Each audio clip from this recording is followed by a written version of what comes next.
Welcome back to AutSide After Dark. I don't know how regular this kind of little video chat is going to be, but if you are a regular subscriber or follower, you might have seen me or heard me mention that the AutSide and Essential Residue are Substacks, yes, but they're places where I store really as whole a gestalt as I possibly can. And so from that standpoint, some stuff that I stored years ago and had largely not thought about it since kind of bubbled up to the surface recently because of events that are happening in America right now. And I'm not just talking about the heat wave or El Nino or stuff. And you know, I can empathize with those in Europe, the UK, about how hot it is. And it's hotter here in California, but we're kind of used to it, and we have the infrastructure and the air conditioning and stuff. But so it's not after dark; it's a metaphor, I guess. Because of the events that are happening in America right now around disability and the revival of this old mindset of institutionalizing the disabled and the autistic, a word popped into my kind of consciousness. Right. And so I want to begin with the word, right? Not a politician, not a person, not a paper, no villains, right? Not one of those easy targets that lets everybody in the room feel morally tidy because the harm has been located somewhere else, right? In someone else. And in some obviously bad actor, like perhaps our president or his minions. Right, those who can be named and dismissed and placed outside the circle of decent people. I want to begin today with a word, because sometimes violence is not in the person saying the thing. Sometimes the violence is in the sentence that everyone has already agreed to treat as neutral. Sometimes the harm enters the room wearing a lab coat, right? And because it's wearing a lab coat, because it sounds precise, because it belongs to medicine or research or funding language or peer review, everyone relaxes, right? Everyone defers. Everyone assumes that the word must know what it's doing. So the word today is pathogenesis. And let that sit for a second. Pathogenesis. It's a technical word. And I don't object to technical words. I like precision. I like words that hold their shape. I like language that can do difficult work without dissolving into sentiment. Do not want a world where we stop studying bodies or naming pain or stop understanding the biological systems through which suffering moves. I'm autistic. I live in a body. I'm aware that bodies matter. But technical language is not innocent simply because it's technical. Scalpel is precise too. So is a border wall. So is a diagnostic code. So is a grant category. And pathogenesis is a word that belongs to disease. It names the process by which a disease comes into being, the route by which something pathological develops in an organism, the sequence from origin to mechanism to manifestation. It's the language of what went wrong. It's the language of what medicine may want to prevent, interrupt, treat, or cure. That's the word. And then the field places it beside autism. Not always with malice. That's important. Right? I'm not interested today in pretending that every researcher using this language is sitting somewhere in a dark room plotting the eradication of autistic people. That would be cartoonish and, frankly, would let the system off too easily. It would make the problem about bad intentions rather than professional common sense. It would let everyone else say, well, that's not me. I do not hate autistic people. I am simply doing research. I'm simply following the language of the field. I'm simply writing in the register required for publication. And that's precisely the danger. Because systems rarely require individual malice to produce collective harm. They require habits. They require incentives. They require respectable vocabulary. They require a set of assumptions so deeply embedded that no one pauses long enough to hear what the words are doing. So let's pause. Let us actually hear it. Autism pathogenesis. Autism pathophysiology. Autism risk. Autism prevention. Autism biomarkers. Autism-associated microbial profiles. Autism-associated molecular signatures. Autism as something whose origin must be found, whose mechanism must be mapped, whose development must be interrupted, whose presence must be explained before the people carrying that presence are fully met. That's not neutral language. It arranges the room before an autistic person ever enters it. It tells the clinician where to look. It tells the funder what matters. It tells the parent what kind of future is being imagined. It tells the public that autism is a process gone wrong, rather than a form of human neurodevelopment that may require support, accommodation, understanding, protection, relation, and care. And once that frame is in place, everything that follows becomes easier. It becomes easier to study us as mechanisms, easier to treat our language as malfunction, easier to treat our distress as symptom, easier to treat our bodies as evidence, right? Our testimony as anecdote. It's easier to pour money into origin stories whilst autistic people still wait for basic access.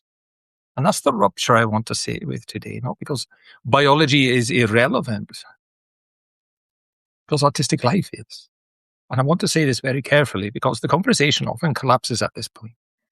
Someone hears a critique of pathogenesis language and assumes I'm saying the body does not matter, or that autistic people didn't suffer, or that autism is only a difference and never a disability, or that any biological research is inherently bad, or that an autistic person has, if an autistic person has gastrointestinal pain, seizure, sleep disruption, immune issues, metabolic differences, right?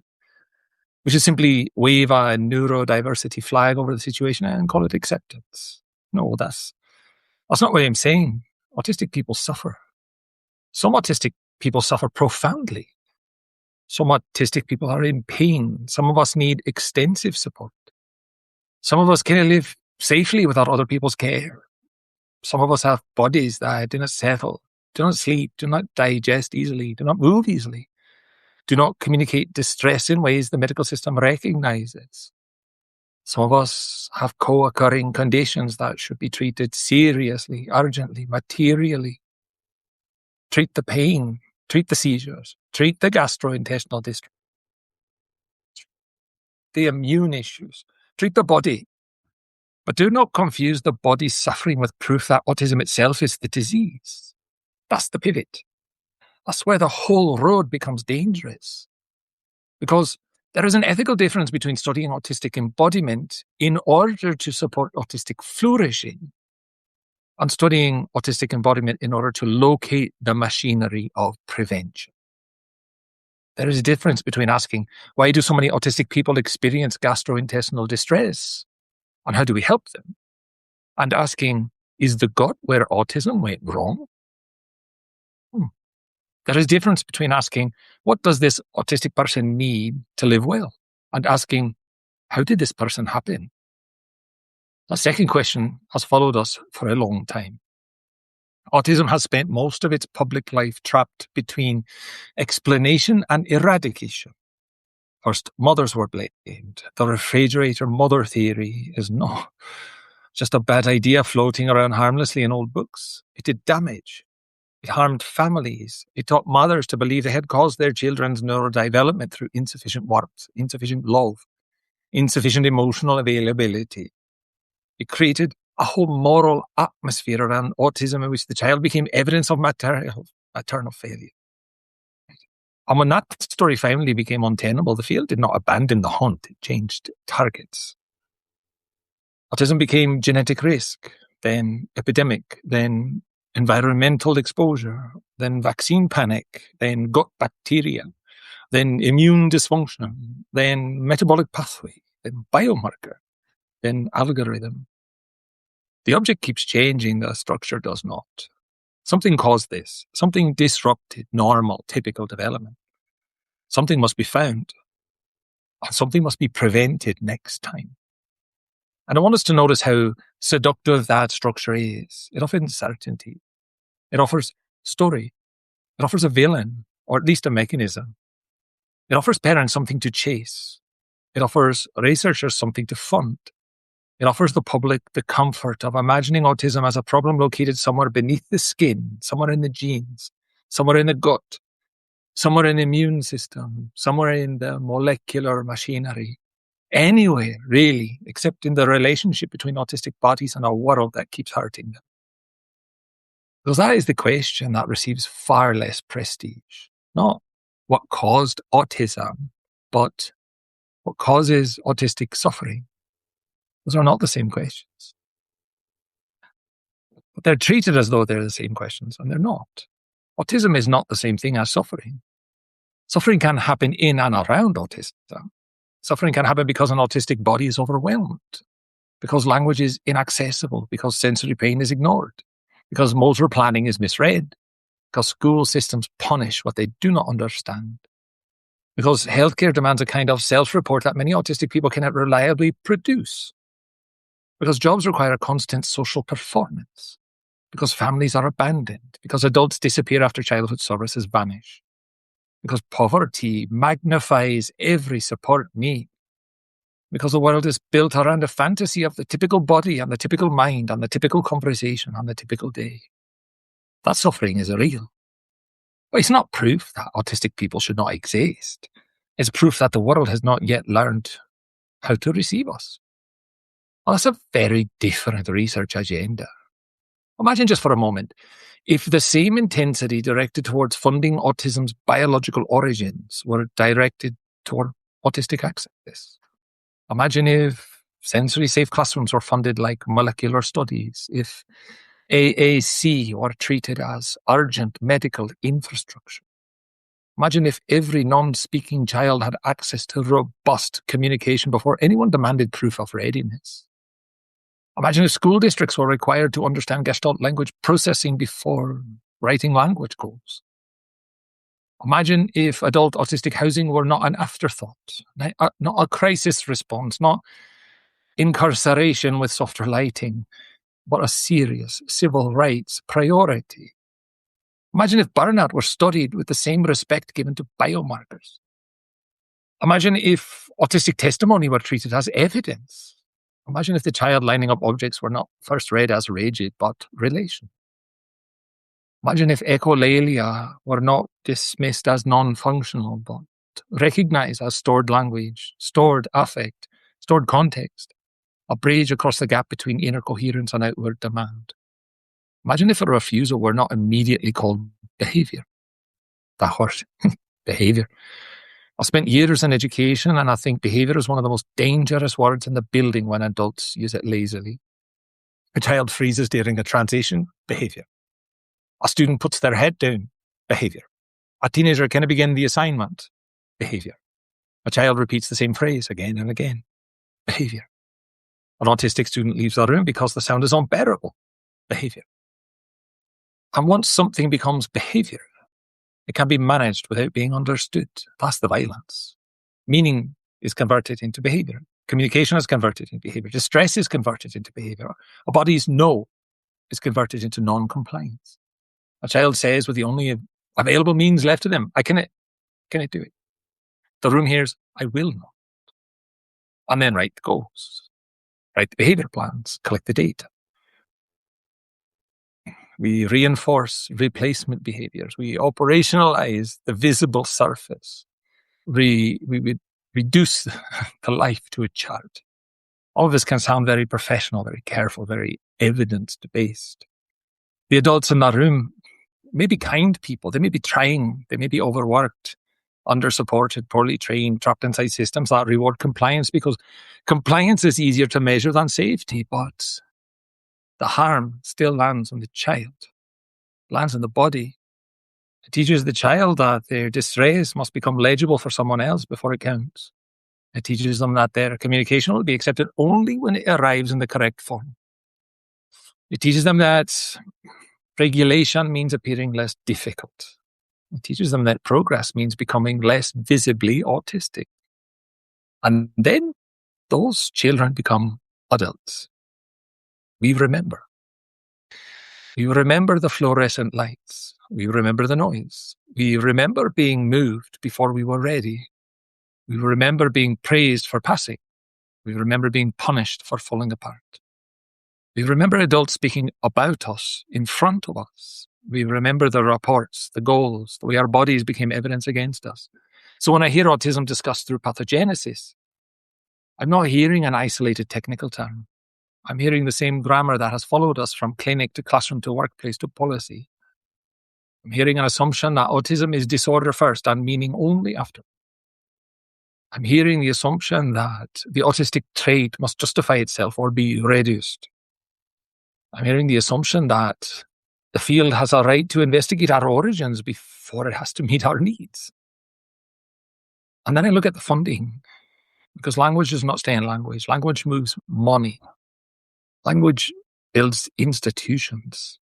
Language builds grant categories, public fear, parental desperation, entire industries around treatment, prevention, reduction, and cure.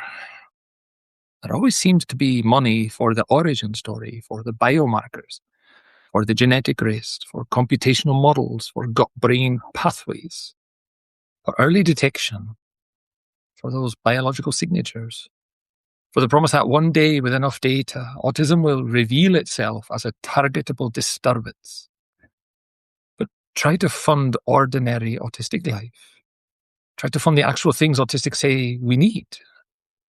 Quiet, time, communication, housing, food, flexible education, disability benefits that do not trap people in poverty, healthcare that understands sensory access, dental care for people who can tolerate ordinary dental environments, trauma-informed support for autistic adults who have spent decades being treated as problems, teachers learning about autistic language from autistic people, parents learning to recognize scripts as meaning, a child's access before a child is harmed. Suddenly, everybody wants evidence. Everybody wants to know whether it's cost effective. Everybody worries about scalability. Everybody asks if the need is really that severe. And this is what I mean about hierarchy of knowledge. A molecular pathway is serious. An autistic person's account of pain is anecdotal. A data set is evidence. A life is testimony. A biomarker is objective. A child's distress is behaviour. A computational model is innovation. A communication device is an expense. A researcher's theory travels. An autistic person waits. That is not neutrality. That's a value system. And I want to name it as such.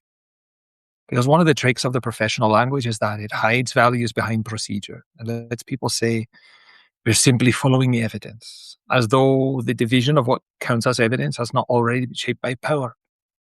It lets people say, we need more research, when what is often meant is we are not ready to act on what autistic people have already told us. Autistic people have been telling the world many things. We've been saying the lights aren't. We've been saying speech is not the same thing as language. We've been saying compliance is not regulation. We've been saying eye contact is not attention. We've been saying behavior is communication. We've been saying communication is not always analytic, linear, immediate, or externally convenient. We've been saying the body knows before the mouth can explain. We've been saying that some of us process whole before part. We've been saying that a script can carry history, safety, humor, relation, memory, and selfhood. And we've been saying that a delayed answer is still an answer. We've been saying that no safety means no words. And we've been saying that the problem is not only inside us, and still the field keeps asking for mechanisms. This is where today becomes important, because I looked again, back 3 years. The original paper on pathogenesis, that paper travelled. Like the people did not. The original work became part of a citational ecology. Other papers picked up the framework, extended the language, carried the gut-brain axis into new discussion of autism pathology, microbiota, mitochondrial dysfunction, therapeutic targets, trace amine modulation, intergenerational microbial effects, organ crosstalk. The language spread outward in these last 3 years into new biological layers, new disease-adjacent grammars, new opportunities to imagine autism as something whose internal mechanism might be found and adjusted. And again, I'm being precise. I'm not saying every one of those papers is consciously eugenic. I'm not saying each author is malicious. I am saying the road itself has a direction, and eugenic logic does not require open hatred. That's the part people resist.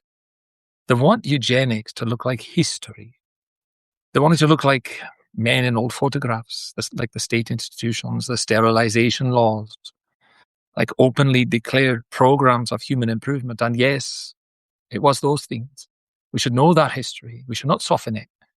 But eugenic logic can also appear in softer clothing. It can appear as prevention, as risk reduction. It can appear as therapeutic optimism. It can appear as, wouldn't it be better if fewer children had to suffer? And my question sounds compassionate until you notice the substitution. The suffering has been placed inside the existence of the autistic child rather than inside the world that refuses to support the autistic child. That is where prevention dresses itself as compassion. And that's why I use the phrase eugenic road or eugenic echo, even though I know it's heavy. I use it because history is heavy. I use it because disability history is heavy. I use it because the repeated framing of disabled people as burdens, risks, tragedies, preventable outcomes, biological errors has never remained merely theoretical. It shapes who is welcomed. It shapes who is feared. It shapes who is born. It shapes who is supported after birth. It shapes whose lives are considered expensive and whose research is considered promising. It shapes whether the future that's being imagined includes us. So when autism research continues to pour prestige into detecting, explaining, targeting, and potentially preventing autism, whilst autistic people remain without access, I do not experience that as a neutral imbalance. I experience as a moral fact. The field knows how to be ambitious. It simply does not choose to be ambitious about autistic flourishing. That's the indictment. We can trace microbial metabolites across the gut-brain axis, but we cannot reliably get an autistic child a communication system before she's harmed by being misunderstood. Can produce complex models of autism-associated biological profiles, but we cannot train every teacher to recognize that echolalia is language. We can imagine therapeutic intervention at the level of molecules, but we cannot build sensory-safe schools. We can fund early detection, but we cannot fund autistic adulthood. We can talk endlessly about biomarkers, but we cannot provide basic care. That should shame people. I'm not sure it does. Because shame requires relation. Shame requires the other person to become real enough that your own participation in their harm becomes unbearable. And so much autism research still avoids that relation. It can study autistic-associated profiles without entering the autistic experience. It can discuss phenotypes without asking what the phenotype is doing for the person. It can identify dysregulation without naming the conditions that dysregulate us. Can discuss intervention without asking whose comfort is being protected when autistic traits are reduced. That last question matters. When an autistic trait is targeted, who benefits? If a child stops flapping, did the child suffer less, or did adults feel less uncomfortable? If the child stopped scripting, did the child gain language, or did adults lose access to a form of language they refused to learn? If a teenager stops leaving the room, did the environment become safe, or did the teenager learn to endure pain silently? If an adult becomes higher functioning at work, did life become sustainable, or did collapse simply move into the evening where no employer has to see it? We'll have to ask these questions, because without them, intervention becomes indistinguishable from social control. And that's not care. Care begins elsewhere. Care begins with presence, autistic presence. The phrase is simple, but it changes everything. Autistic presence means we start from the fact that autistic people are here, not as puzzles, not as risks, not as failed versions of someone else, not as clusters of symptoms attached to a person, not as future cases to prevent, not as biological clues to decode, not as burdens waiting to be justified, just here, already, with histories, with bodies, with languages, with needs, with relationships, with cultures, with anger, with joy, with ordinary human claims on the world. Autistic presence means the first question is not, how did this happen? The first question is, what does this person need to live? Then, what does this person need to live well? Then, what has the world refused to provide? Then, who benefits from calling that refusal a deficit? That is the research agenda I want. I want research that studies access as seriously as it studies causation. I want research that treats autistic communication as language before it treats it as symptom. I want research that understands Gestalt processing not as developmental oddity on the way to proper speech, but as a different organization of meaning. I want research that asks what happens to a child's body when adults demand segmentation before coherence has become speakable. Or research that studies the cost of masking as a public health crisis. Or research that studies school sensory environments with the seriousness currently reserved for biological pathways. Research that asks autistic adults, what happened? What helped? What harmed? What do you remember? What do you still carry? Or research that understands that autistic people are not merely data sources. We are theorists of our own existence. And I want public language that stops making our lives sound like medical accidents. Because words build worlds. That's the point I keep returning to, because words are not decoration, they're infrastructure. Call autism pathogenesis long enough and the world will keep looking for the pathogenic process. Call autism risk long enough and the world will keep looking for the moment before the risk becomes a child. Call autistic traits symptoms long enough and the world will keep trying to reduce them. Call communication non-functional long enough and the world will stop listening. Call refusal non-compliance long enough and the world will punish fear. Call distress behaviour long enough and the world will miss pain. So I want us to become more dangerous with our listening. I want us to hear the grammar. When the world talks about and walks into the room wearing a lab coat and wants us to ask what it's carrying, what history, what future, what funding stream, what assumption about the human being in front of us. What direction does this word make possible? What direction does it make almost impossible? Because once you hear it, you cannot unhear it. You begin to notice how often autistic people are spoken about as problems before we are spoken to as people. You begin to notice how often support is conditional on our becoming legible. You begin to notice how often access is treated as generosity rather than justice. And you begin to notice how often the world will rather explain us than accommodate us. And after a while, the question changes. It's no longer, why are autistic people like this? It becomes, why is the world so committed to making autistic life difficult, then calling that difficulty evidence against us? That's the question I want to leave in the room today. Not as a closing thought in the tidy podcast sense, not as a little reflective prompt to carry into your week. I want it to remain uncomfortable. I want it to stay under the skin. Because autistic people are not waiting to be explained into humanity. We are not waiting for the next model to prove that we are complex. We're not waiting for another biological pathway to justify our support needs, and we're not waiting for someone to discover the molecular basis of our right to communicate. We are already here. We've always been here. We are children lining up objects because relation is happening. We are teenagers repeating phrases because language is arriving whole. We are adults sitting in dark rooms after work because the day has taken too much. We are non-speaking people with things to say. We are students whose comprehension exceeds our outputs. We are people whose bodies know before our mouths can explain. We are not the aftermath of a broken pathway, and we are not the invisible symptom of a hidden catastrophe. We are not a citation trail towards better prevention. We are lives.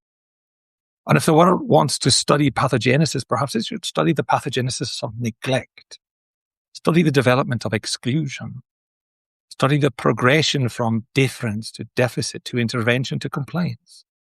Study the institutional process by which child's meaning becomes behaviour, a body's distress becomes disobedience, an adult's burnout becomes personal failure, and a people's testimony becomes anecdote, and a field's curiosity becomes indistinguishable from its desire to make fewer of us.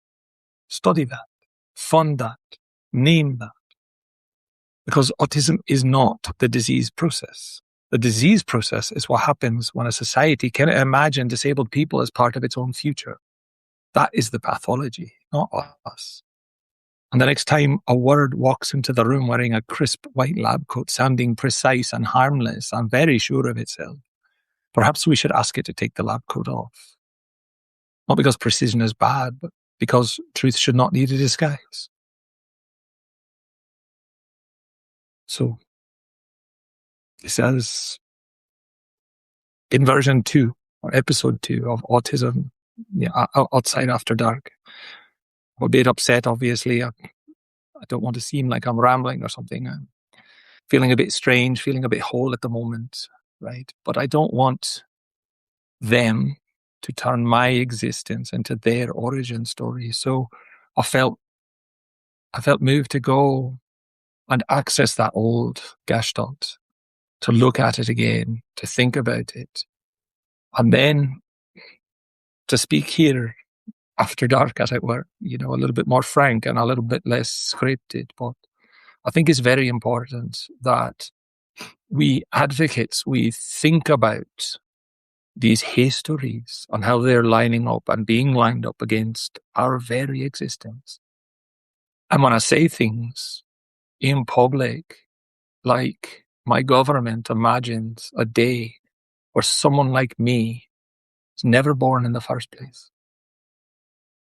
that's true based on statements and funding. Why it shocks people to hear that. But again, it's true. So this wee middle-aged woman typing away, writing poetry and stuff, they imagine a world where I don't exist, a future where my children don't exist. So I have to say something about it. And hopefully, if you're within the sound of my voice, you will say something about it too. And hopefully together we can stop the madness that is happening in the world right now. Stop the progress of this funding tidal wave that is heading towards, at least here in America, the reinstitutionalization of disabled people, autistic people. Kind of like living on my own. Kind of like a bit of freedom that I have. And I don't want the fact that I have an autism diagnosis to be the pretext to remove me and remand me to care. I don't want that. So I'm a bit emotional about it, obviously. But I wanted to focus on that today, to call that to your attention. And on that happy note, have a great day.